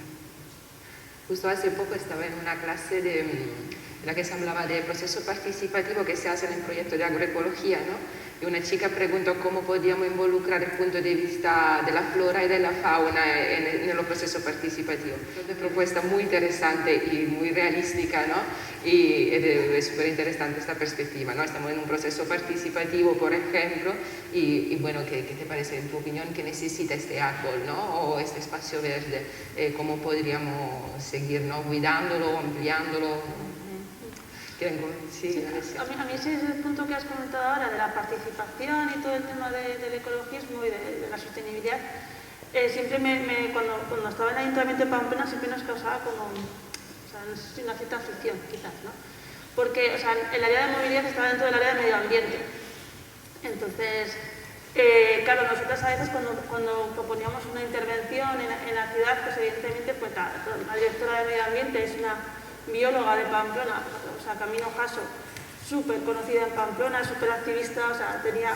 Entonces, todos los proyectos iban súper revisados de qué tipo de árboles había ahí, cómo había que cuidarlos, con dónde, qué tipo de intervención, qué era bueno, qué no era bueno, qué tipo de animales, tal. Claro, tú cuando sacabas ese proyecto a veces a la participación, pues claro, venían y decían, pues quiero que me cortes estas ramas por la mitad porque es que me molestan, quiero que me quites ese árbol de ahí porque yo creo que estaría mucho mejor la acera más ancha y cuando voy andando me puedo caer. Entonces, claro, o sea, con el tema del ecologismo y con el tema del medio ambiente a veces también existe eso de ponerle límites a la participación de la ciudadanía, que es un tema que para mí siempre ha sido muy controvertido, pero es como en plan, tú puedes participar y me puedes decir cómo quieres el diseño de esta plaza, siempre y cuando no afecte a determinados elementos que son básicos para la sostenibilidad de la ciudad. No me puedes decir que porque te da sombra en la ventana de tu casa este árbol, hay que cortarle todas las ramas o hay que cargarse el árbol. No, entonces es un tema que para mí dentro de la planificación urbana siempre me ha parecido como súper interesante y al mismo tiempo como controvertido. Tú cuando sacas a participar un proceso tiene que haber unos límites y muchas veces esos límites los marca el medio ambiente. Pero es en base al conocimiento. Además al conocimiento de expertos y no de la ciudadanía. Por eso ahí está Claro, es lo como dice Marta, no puedes traer una bandada de pájaros a participar en el proceso, pero sí puedes traer todos los intereses y todos los estudios que te va a plantear una bióloga perfectamente formada. En la historia, recuperando el tema de lo que preguntaba Valentina, el tema es entender de principio a fin cómo cualquier decisión está condicionando la vida en un ecosistema y el ecosistema lo formamos todas. El ecofeminismo habla de esto, de no... Obviamente, siempre hay agentes que se jerarquizan dentro de un diálogo. Es evitar esa jerarquía. Por ejemplo, lo que comentaba Marta, en una plaza, cómo está influyendo que el alcorque está reducido al mínimo a ese árbol que forma parte, por un lado, beneficia, pero forma parte porque es un ser vivo. ¿Cómo podemos evitar que necesitamos una zona de juego para las niñas? Por ejemplo, el hecho de que se trepe a los árboles es fundamental para el desarrollo de la infancia, poder recuperar el trepar a los árboles, pero depende de qué árboles. No todos los árboles van a ser respetados si lo hacen. Todos esos condicionantes, cómo afecta un festival a la nidificación en plena época de nidificación en una plaza súper interesante, pero también tiene que priorizar, tiene que estar dentro de esta toma de decisiones la información de cómo sociabiliza y cómo relaciona un festival en un pueblo alejado. Todos esos condicionantes siempre tienen que estar en la mesa y tiene que haber un cambio de mirada. O sea, lo hablábamos antes de entrar con unas compañeras. ¿Cómo damos el paso para cambiar de mirada y poder decidir en base a unos nuevos conocimientos? Marta lo comentaba antes, hay voluntades políticas. La Laguna está liderando muchos movimientos. Estamos desarrollando la guía metodológica, una guía para implantar, una guía metodológica para implantar urbanismo feminista, llamado perspectiva de género. Todos esos pequeños pasos son urbanismo feminista. Saber cómo cualquier movimiento, cómo ese florero, cómo el hecho de que hoy estamos todas sentadas aquí mirando a un escenario elevadas con una zona negra, con una iluminación potente, se nos oye por encima, a lo mejor están aburridísimas de escucharnos, pero nadie ha podido decir nada. Todos esos condicionantes tienen que formar parte de las decisiones que se toman a diario.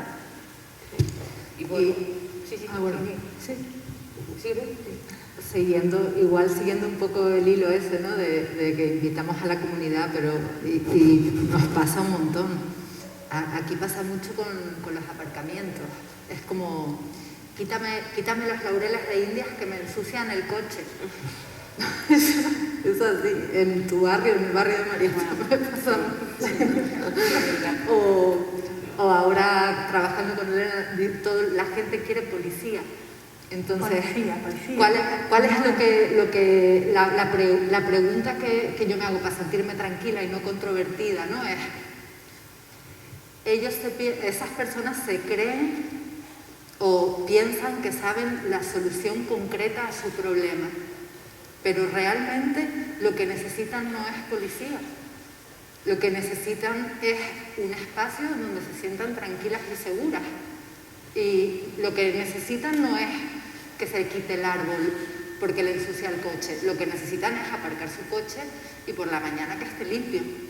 Entonces, llegar a la raíz de lo que realmente es su necesidad original o su problema original y ahí reenfocarlo, ¿no? Y darles un espacio más vital, vigilancia informal, que las niñas que están jugando allí, pues tú ya sabes quién son, porque están ahí todos los días jugando, si no se cae al suelo, y el abuelo fue a comprar pan, pues vas y la levantas, ¿no?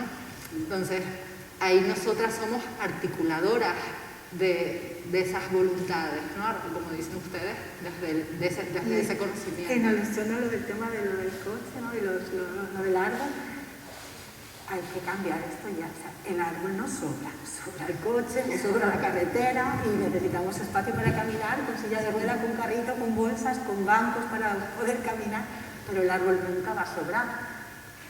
Nada, eso se me cuenta. Yo puedo sumar que, bueno, estoy como totalmente, además con ellas los hablo mucho, así que me coeduco con ellas. Simplemente eso, que el ecofeminismo es la idea loquísima de entender que somos interdependientes, dependemos los unos de los otros, se ha visto claramente en el confinamiento, y ecodependientes, ¿no? Con todo este tema del cambio climático. Necesitamos el medio para subsistir, tan simple y bestia como eso. Y además el ecofeminismo es una corriente de pensamiento que yo creo que es brutal, que establece una lógica entre cómo el patriarcado utiliza, por ejemplo, el cuerpo de las mujeres y cómo también utiliza el territorio, por ejemplo, ¿no? Al igual que pues el sistema entiende que las mujeres son nuestras y las podemos usar y hacer con ellas lo que queramos, también el territorio. Consecuentemente puedo tener vertidos en el mar, como está pasando en Tenerife, de una forma salvaje, o puedo poseer las tierras que yo quiera y conquistar, ¿no? Entonces creo que el dato era loquísimo, pero como que el 1% de las mujeres a nivel mundial son poseedoras de tierras. ¿En qué situación nos deja eso? Menos del 1%. Menos del 1, ¿no? No lo recuerdo bien. Sí. De nuevo el concepto de soberanía. No, yo creo que es importante no replicar las lógicas del capitalismo ni del patriarcado, pero sí equilibrar la balanza, es lo justo, de alguna forma. Entonces, bueno, el ecofeminismo un poco establece esa vinculación que a nosotros nos parece súper potente. Ustedes directamente, el colectivo habla de ecogénero. Y nada, un poco por si no se había como entendido bien, yo creo que sí, pero por incidir. Sí, y me parece increíble que lo hayas traído al origen, ¿no? Porque eso fue justo la raíz de los ecofeminismos, ¿no? De cómo cuando llegaban a un territorio a colonizarlo, lo primero que hacían era violar a las mujeres y cargarse todo el territorio, explotar la producción de bosque, cargarse el pueblo. Entonces, territorio, mujeres y animales y ecosistemas siempre han estado por debajo en todos los grandes movimientos liderados en un sistema patriarcal. Entonces, claro, para mí el ecofeminismo es el posfeminismo, es como ya esa visión global, ¿no? De todas las que estamos abajo, estamos hartas y necesitamos medidas que nos valoren y nos cuiden a todas. Ya, también porque, bueno, que como cultura siempre más, ¿no? Y que quiero decir que esta asunción de poder, de autoridad, de espacio en el proceso de toma de decisión no existe a frente de una realidad creo que totalmente distinta, porque si menos del 1% de las mujeres a nivel mundial son titulares de tierras, pero en realidad son las que cuidan las semillas, ¿no? Son las que trabajan en la agricultura y son las que muchas veces las que producen los mayores ingresos en una explotación agraria con las pequeñas producciones. Y hemos hablado muchísimo de participación. Se me ocurre que, por ejemplo, en el cartel hemos puesto solo el logo de los DS5, ahora, ¿no? El último año, aquí no se ve, pero está. En los últimos años, ahora todavía trabajamos con la Agenda 2030 muchísimo, ¿no? Que es siempre mejorable, pero bueno, trabajamos con ella y entendemos que es una importante contribución, ¿no? Un poco para el logro de todo este objetivo que estábamos hablando antes. Estaba comentando, en el cartel pusimos los DS5, pero se me ocurre, ¿no?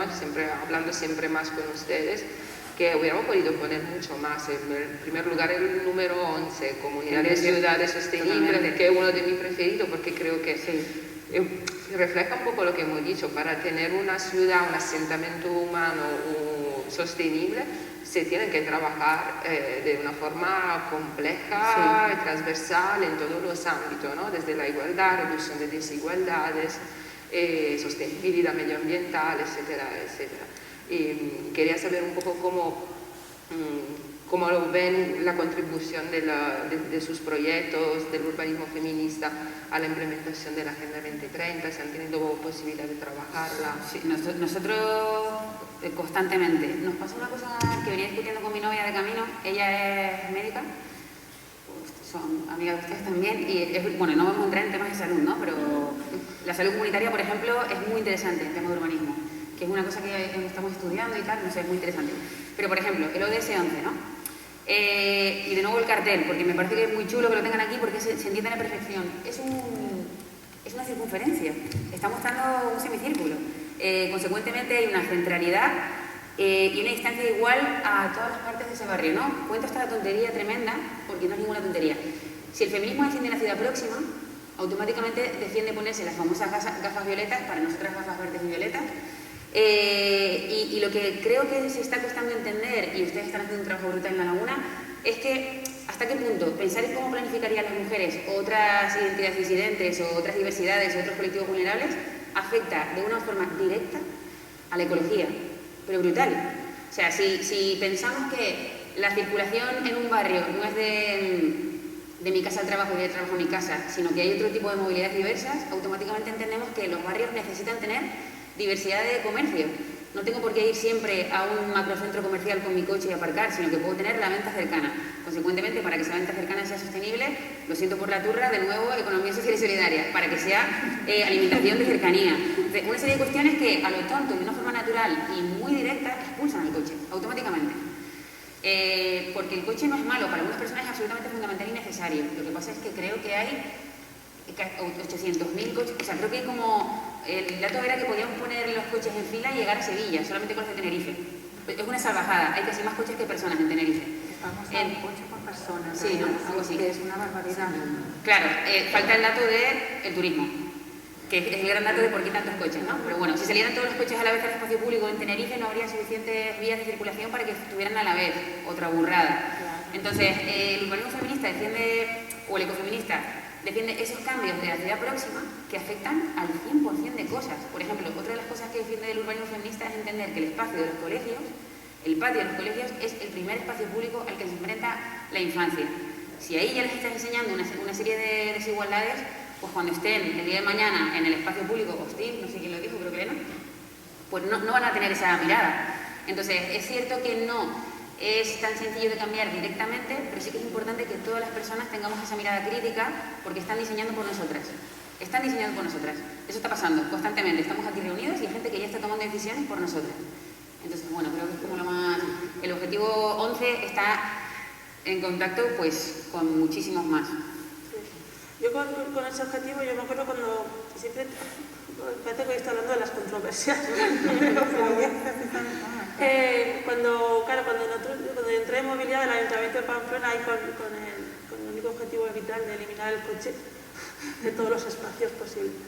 Pero claro, o sea, realmente no es un objetivo que yo, cuando fui avanzando en el trabajo, me di cuenta que para poder eliminar el coche primero tienes que hacer un transporte público potente y un transporte público bien diseñado. Y luego tienes que generar vías ciclistas suficientes como para que la gente vaya en bici.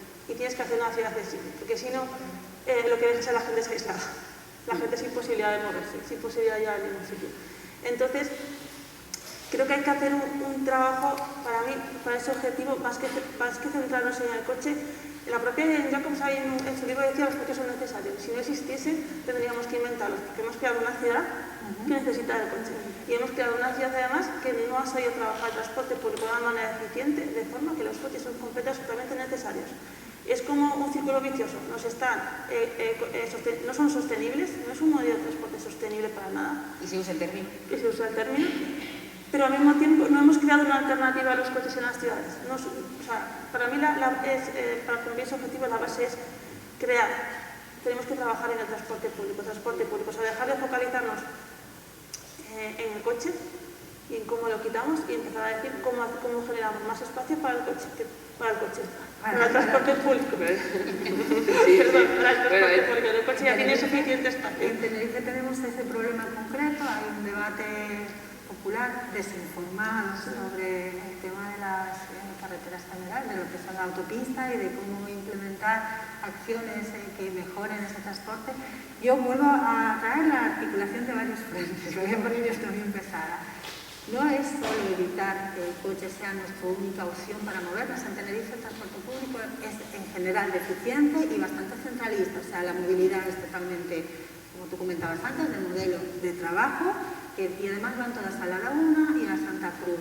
Hay quien tiene suerte y vive cerca y quien se gestiona con aparcamientos disuasorios informales y lo comunitariza vehículos o el transporte público, pero hay una posición muy complicada. Pero si hacemos un cambio de mente total, trabajamos porque nuestros barrios sean diversos, sean vitales,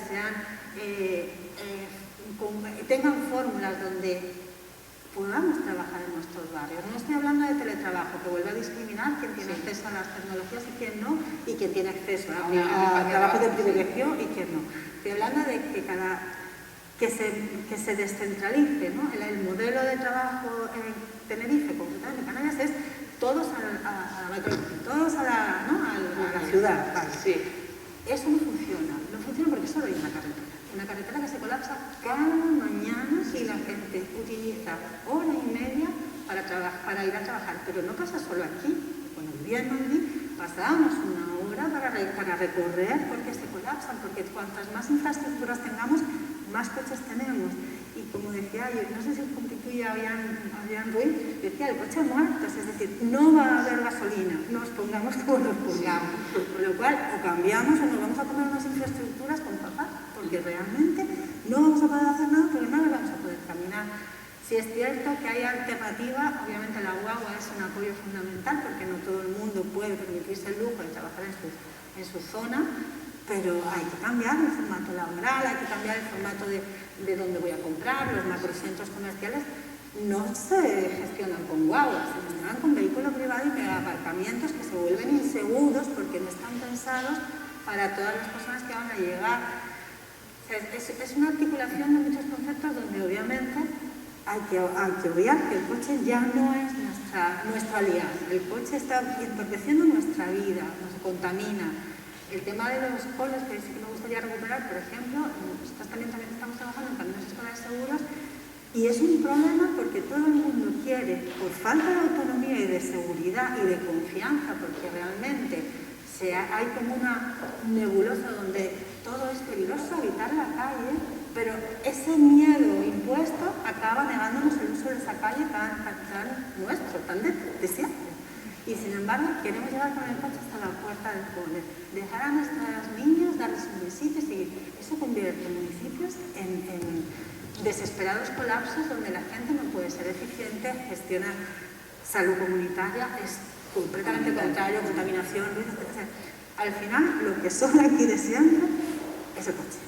Entonces hay que dar pasos para llegar a esa recuperación de la calle y de la vida tranquila. No tranquila porque vivo en un pueblo, no, tranquila porque puedo hacer mi vida en un día y no muero en el intento como nos pasa todos los días, ¿no? Es que aquí la movilidad es un grande tema, nosotros también lo vemos en cualquier proyecto de participación ciudadana, en el momento en el cual tú pones un poco de persona y así en círculo a hablar, la primera cosa que te dicen es la movilidad. Desde la carretera colapsada al problema de seguridad en parada, de horario y trayecto, en lo que se le va la vida para ir y volver del trabajo, ¿no? Que como tú comentabas, ¿no? La mayoría de las veces es en Santa Cruz, en la Laguna, ¿no? Entonces bajar a la autopista, no se sabe cómo, sobre todo mujeres que a lo mejor no tienen coche porque se lo queda el marido, bajar no se sabe cómo a la autopista a las 4 o las 5 de la mañana para luego hacer no sé cuántas horas de guagua y luego volver y se le va la vida en esto, ¿no? Entonces, y esto para todos los sectores poblacionales, vuelvo a decir, en el momento en lo que ponemos un poco de gente juntas en una mesa de participación, ¿no? Que hacemos encuentros de barrio, el primer tema que sale siempre es esto, ¿no? Evidentemente es urgente trabajarlo.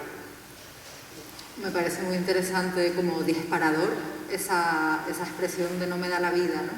Y me parece súper potente como estrategia de empoderamiento para todas las personas, para la ciudadanía y para la comunidad. O sea, si a ti no te da la vida por 1000 factores, pero hay muchísimos factores que tienen que ver con el territorio en el que vives, cómo te mueves y cómo está montado el asunto para que a ti no te dé la vida. Entonces, en la medida de que todas las personas entendamos que no nos da la vida, no por nosotras, por cómo lo estemos organizando nosotras, sino porque vivimos en este sistema que nos levantamos el lunes, vamos a tener y tengo que coger la guagua y no llego y cuántas horas pierdo, ¿no? Dice, la movilidad es la 4ª jornada laboral o la 3ª jornada laboral de personas cuidadoras, ¿no? ¿Cuánto tarda? Eso es una jornada laboral también. Entonces, cuando una se para y dice, no es que a mí no me dé la vida porque me estoy organizando mal, no, es que a mí no me da la vida porque eso está montado fatal. Entonces, solo desde ahí nos empoderamos y decimos, necesitamos un cambio. Y también me gustaría hablar un poco del estigma de la palabra feminista, de urbanismo feminista, ¿no? Parece que dice, claro, no me da la vida, y eso es urbanismo feminista, pero ¿qué tiene que ver con las mujeres?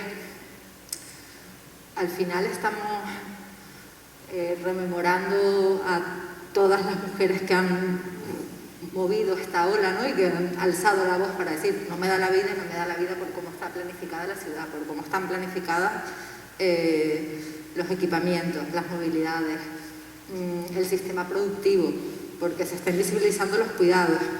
Pero realmente esto es un urbanismo de queremos que todas las personas vivan bien, que nadie llegue a las 10 de la noche con la lengua afuera, ¿no? Que los niños jueguen otra vez en la calle, que podamos ir a comprar el pan aquí cerquita, si esto no es nada revolucionario, si es que es lo más lógico, ¿no?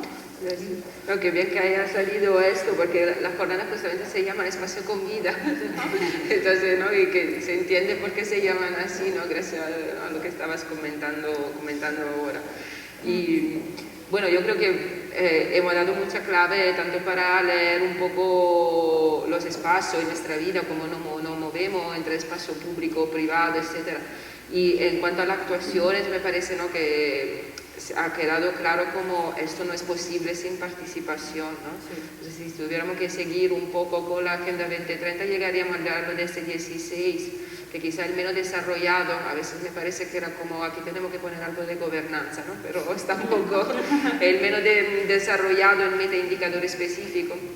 Pero bueno, ahí lo tenemos, intentamos trabajar con él, han hablado mucho de voluntad política.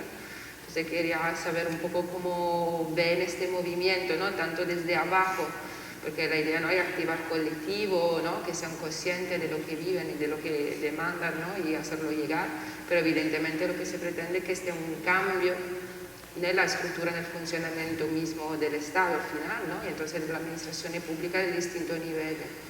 Entonces no sé cómo ven el futuro respecto a esto, el presente, el futuro, no sé.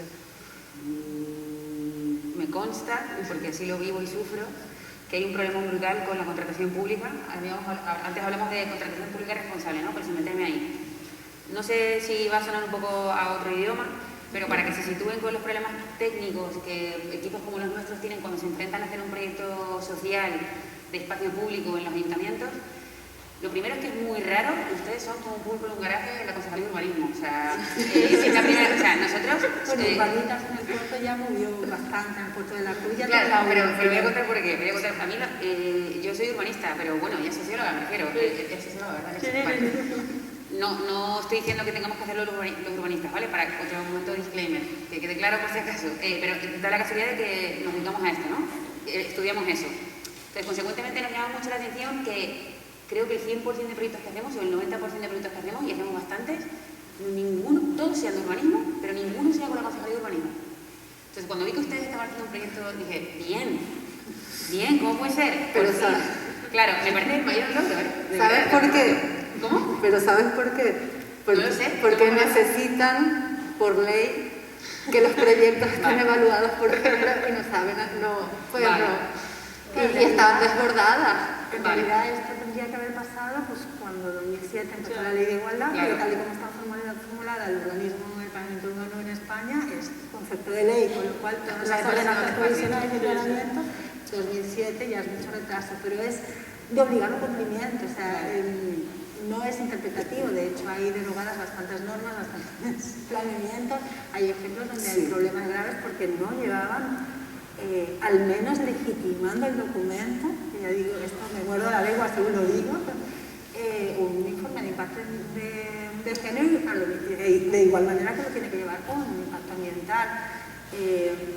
Y hablo de legitimador porque lo hacen así, el documento, y de hecho en Canarias concretamente, creo que iba un poco ahí, como estaba comentando Valentina, hay pasos de gigante, sí que hay en otras partes de la península, pero en Canarias en concreto se están desarrollando las normas, el borrador de las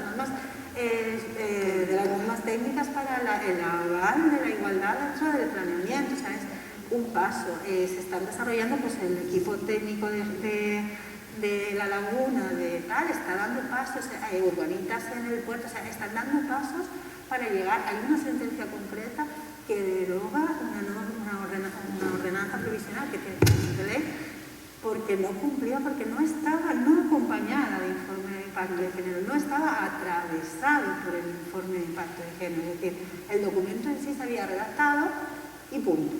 No, tiene que venir, igual que tiene que venir atravesando el tema medioambiental, tiene que venir atravesándolo el tema de perspectiva de género. Pero podemos llamar perspectiva de género, lo podemos llamar ecogénero o feminismo, porque no deja de ser un poco lo mismo, es una reivindicación de que todos los espacios son para todas, mujeres, hombres, no binarios, niñas, niños, niñas, exactamente todas las que forman parte de los espacios. Se está moviendo, hay una revolución y parece que después de un montón de años de ser legítimo, pero bueno, la participación comentada no es lo mismo, es legítima desde hace mucho tiempo, pero es más legitimadora que... ¿no? Interesante que lo comentes, porque ayer alguien preguntaba, ¿no?, que si se considera suficiente, ¿no? Evidentemente no es la única herramienta, se puede hacer bien o mal, pero es que hay que empezar a hacerlo, ¿no? A nadie se nos ocurre dar un permiso de obra sin un informe de impacto ambiental. ¿Es la única solución? No. ¿Estamos seguras que está hecho bien? No.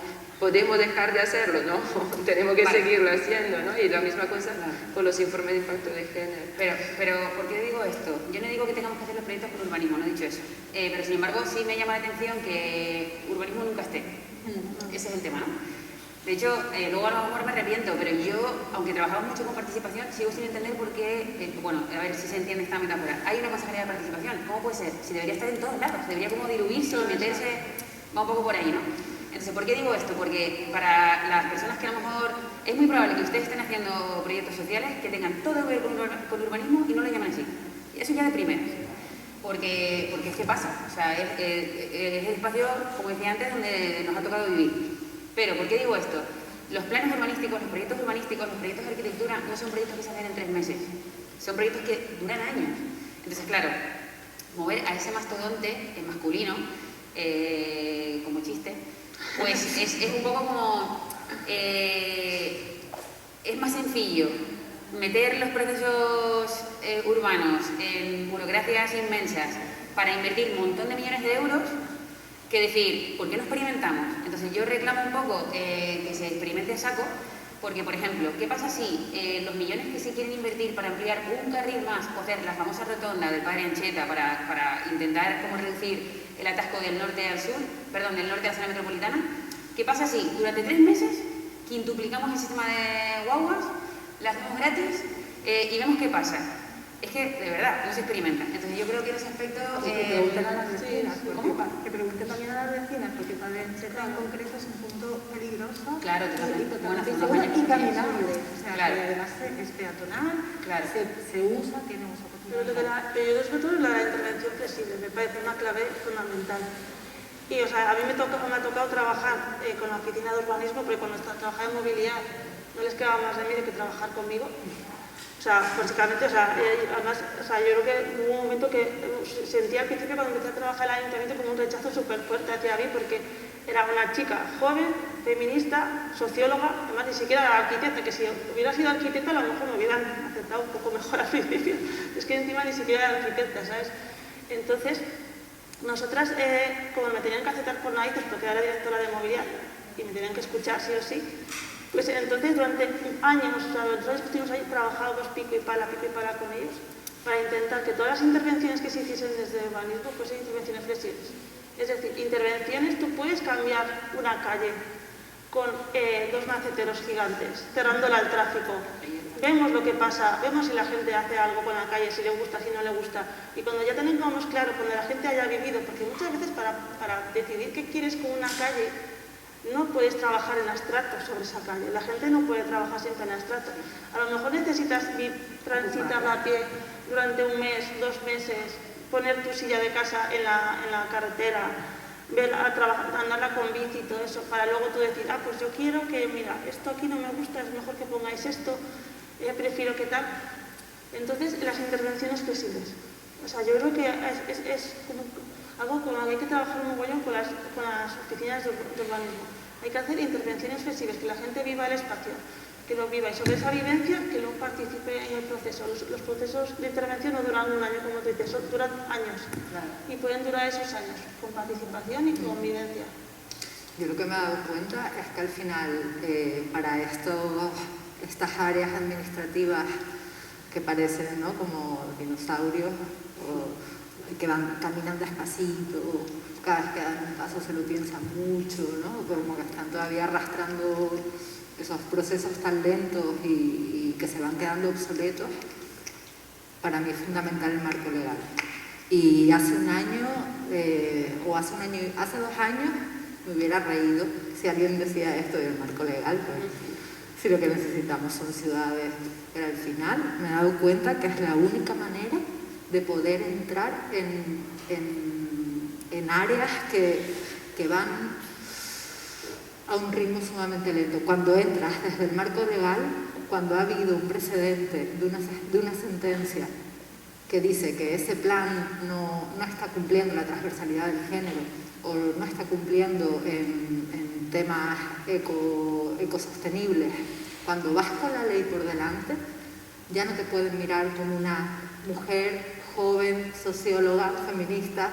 Es que es la única manera, al menos que yo haya averiguado de momento, para avanzar en todo esto. Entonces, no sé cómo se podría traducir en marco legal esa flexibilidad y esos testeos en el espacio público, ¿no?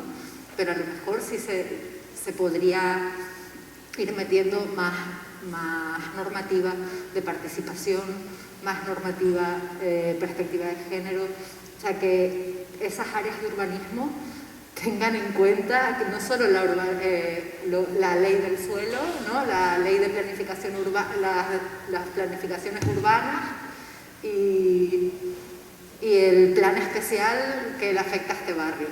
No sé. Pero sí, siguiendo eso, es lo que estaba intentando decir, lo que pasa es que me enrollo un poco. La ley de contratación pública está mal, directamente, o sea, me estoy posicionando. Está mal, porque se dedican para contratación pública 40.000 euros, que es lo máximo que puedes hacer un contrato menor de obra, cuando a lo mejor no hace falta una obra. Esos 40.000 euros deberían ir para un proyecto social liderado por Factoría Social, participativo, para ver si queremos o no hacer la obra. Y lo mejor que puede pasar es que la ciudadanía diga, la queremos hacer de esta forma, porque entonces no serán 40.000 euros el gasto público, a lo mejor son 20.000, porque no hace falta hacer tanto. Entonces, ese urbanismo de despacho que decía Sara Socas en un rap, eso está guay como referencia, realmente está decidiendo y está destinando un montón de dinero público que en el fondo se está tirando a la basura y que genera problemas sociales, genera movimientos vecinales. Creo que la primavera árabe fue un conflicto, exagerándolo muchísimo, que nació en el espacio público, por un conflicto de un hombre al que le metieron una prisa en el espacio público. En fin, que si le diéramos la vuelta a esas lógicas y esos 40.000 euros lo diéramos a buenos procesos participativos, inclusivos, remunerados, no voy ni a entrar ahí, remunerados, también me posiciono para ustedes como ciudadanía. Es un trabajo. ¿No? Es un trabajo.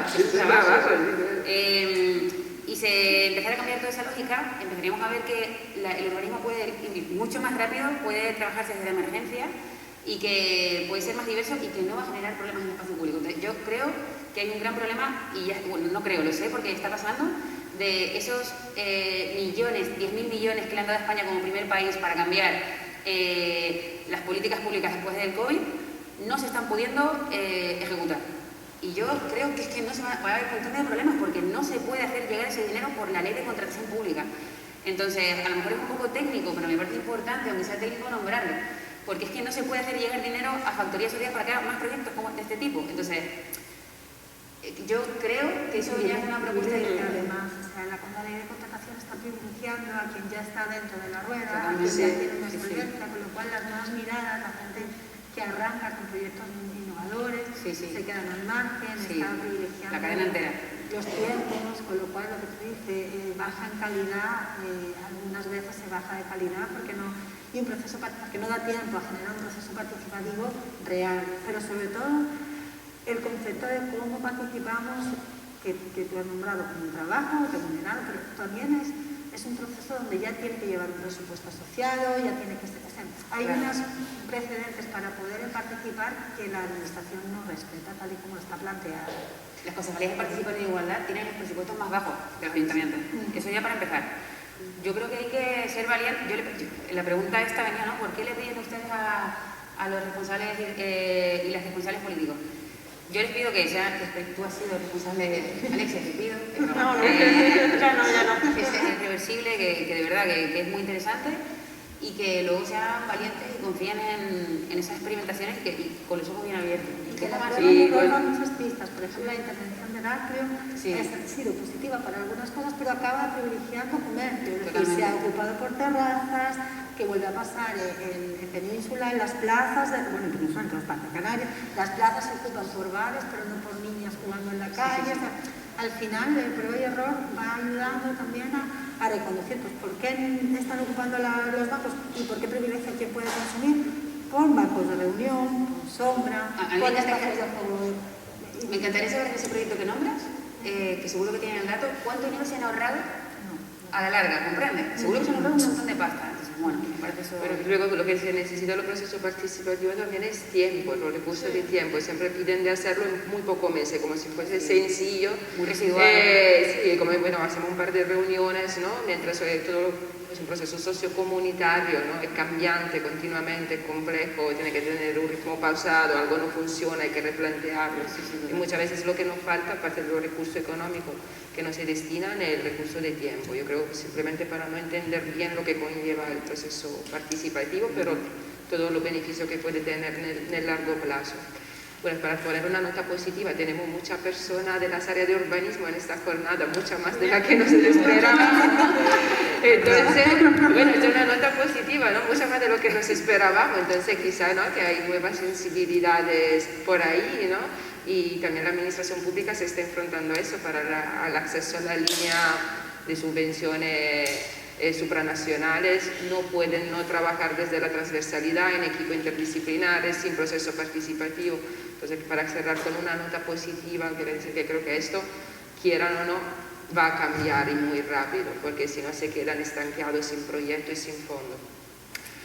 Antes de ver si hay alguien que tiene pregunta, comentario, no sé si quieren decir algo para cerrar. Yo por si acaso, a las personas que tienen responsabilidad creo que también son víctimas ustedes de la ley de contratación pública. No lo digo en plan risa, pero no, porque muchas veces quieren cambiar cosas pero no pueden, o sea que creo que nos afecta a todas. Lo digo por si acaso, que tengo 22 años y creo que está mal. Pero también es verdad que cuando saben a lo que nos referimos, cuando saben qué significa el urbanismo feminista, dicen, obvio. Pues cuando lo entienden dicen, claro, ¿cómo no voy a querer en un espacio? Yo puedo comentar así como un pequeño chascarrillo. La última reunión que tuvimos con un espacio, bueno, no fue la última, en un espacio político y técnico, las representantes de los departamentos eran mujeres, pero el que tenía la llave era un hombre.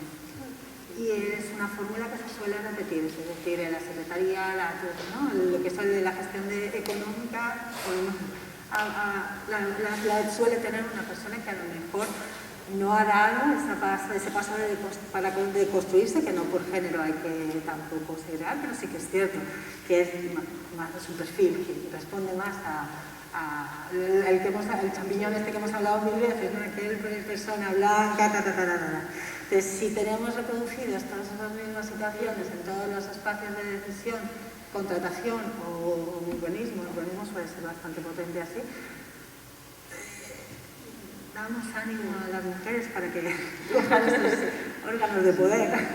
Sí, y para cerrar, creo que ya lo dije ayer, pero bueno, por repetir la idea, yo creo que jornadas como estas y espacios como estos son fundamentales. O sea, hay que hablar de urbanismo y hay que hablar con toda esta gente. Os comentaba ayer, el colectivo Urbanas nació hace 20 años en unas jornadas de urbanismo en Pamplona.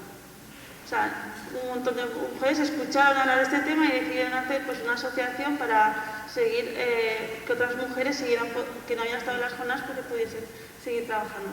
Yo creo que este tipo de jornadas genera sobre todo empoderamiento en todas las personas que escuchan, porque el conocimiento es empoderamiento también, y el empoderamiento, empoderarse en la ciudad, empoderarse en todo este tema nos lleva a participar con más fuerza, y entonces ojalá que haya más jornadas por todos los ayuntamientos en Canarias y que sea algo que se repita. Vale, muchas gracias. Y no sé si alguien tiene alguna pregunta, algún comentario, dudas. Vale. Venga, Bárbara. Primero, agradecer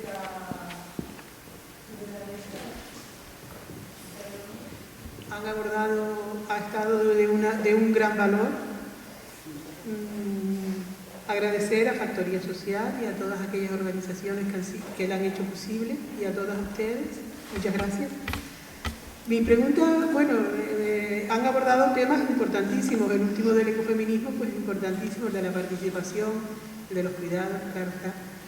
Pero mi pregunta, una es teórica y otra podríamos decir que es práctica. Si pueden abordarla o si pueden en breves momentos, con breves palabras, pues ponerla. Con respecto a la teórica, considerando a los cuidados como el centro de la ética, y si consideran que está antes que la justicia.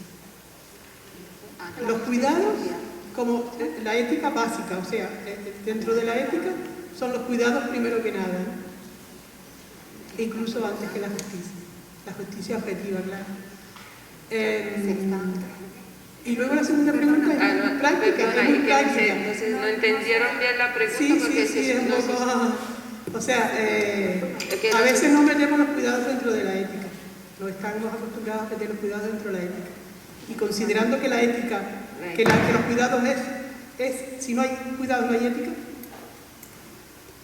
e incluso antes que la justicia. O sea, ya, bueno, si no quieren contestar a esa pregunta no pasa nada. Pero bueno, la segunda, que es bastante práctica, no tan teórica, que es bastante práctica, es, dado que yo vivo aquí en Ico de los Vinos, en una zona, creo que Elena Vega, no sé si es Elena o es la otra, abordó el tema de las pendientes.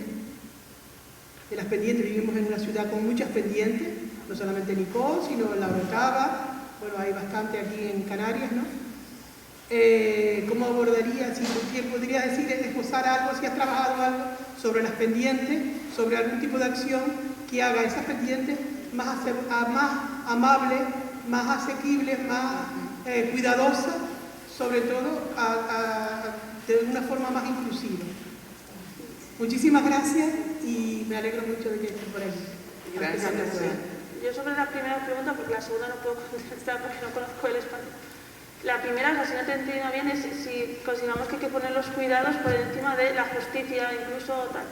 Yo creo que no hay justicia si no se ponen los cuidados en el centro. O sea, no hay justicia. ¿Por qué? Porque la forma en la que se gestionan los cuidados, la forma en la que se distribuye la ciudad, condiciona el derecho y el acceso a la ciudad de muchas personas. Tú, si no te puedes mover de un punto a otro, por ejemplo, cómo se gestiona el transporte público y no puedes acceder a la cultura, no puedes acceder, si tienes que estar en tu casa con una persona dependiente y no puedes llevar a un centro de salud con normalidad, etc. Si los cuidados, si la sostenibilidad de la vida no está en el centro, no hay justicia para muchas personas, y probablemente para el 50% de la población, que son las mujeres, que son las que sostienen los cuidados y que se ven cómo su capacidad de acceder a muchos servicios y a muchos espacios de la ciudad se ve limitada por esa carga de trabajo que tienen que asumir ellas y en las viviendas. Por eso, si la ciudad tiene que estar preparada para que esos cuidados, lo que decía antes, para mí, si tienen que salir al espacio público, tienen que ser responsabilidad del 100% de las personas. Y la ciudad tiene que ser una ciudad cuidadora. Porque cuando la ciudad cuida a todo el mundo, entonces todo el mundo tiene los mismos derechos para acceder a todos los servicios y a todas las facilidades que tiene la ciudad. La segunda parte, nada, totalmente de acuerdo con la primera, es cuestión del derecho está en no negar el derecho a la ciudad. Y en relación a la segunda, bueno, en el desarrollo, por ejemplo, de planes de movilidad sostenible, justo en el norte, que es donde nos encontramos pendientes potentes, que también los hay en el sur, pero en este caso lo voy a mencionar más al norte, ocurre que en este territorio siempre se ha caminado. Esto no es una novedad que nos estamos sacando del bolsillo. Por lo tanto, como han sido territorios que han ido evolucionando a lo largo del tiempo, conjuntamente con la ciudadanía, en cierta manera, todavía hoy se puede hacer una vida diversa en una horizontalidad. Explico.